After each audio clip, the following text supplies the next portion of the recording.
Cliffhangers in movies leave us wondering what'll happen next. And with changes in the industry looming, the future of the drive-in movie theater is a bit of a cliffhanger. News Channel 15's Randy Spieth spent the night talking with the owners of some local drive-ins, and he joins us with what they had to say about the futures of their businesses. Randy?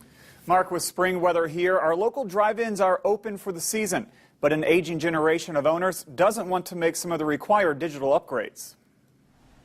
There are only a few drive-in movie theaters left in this corner of the state.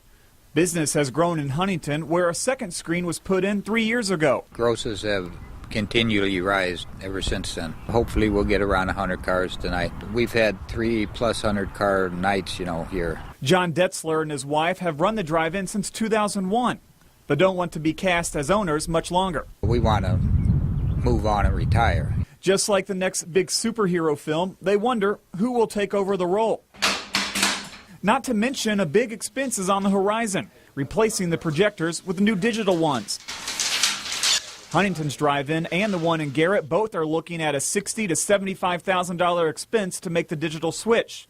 Movie studios will soon require it. If you want to stay open, you have to convert. You convert or die, or you might die trying. Paramount last fall, Anchorman 2 was supposed to be their last 35 millimeter print, but now they've kind of backtracked on that. So no one knows really. So as members of one generation near their final act, they hope a younger one hears their call. The younger generation, they don't get the drive-in that much.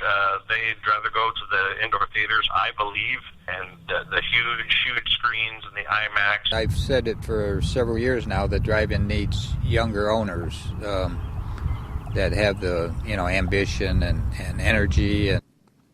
The Huntington Drive-In has been up for sale. Detzler says he and a realtor have been in talks to sell the land, but unfortunately for moviegoers, possible buyers aren't interested in keeping the theater open. Randy Spieth, News Channel 15.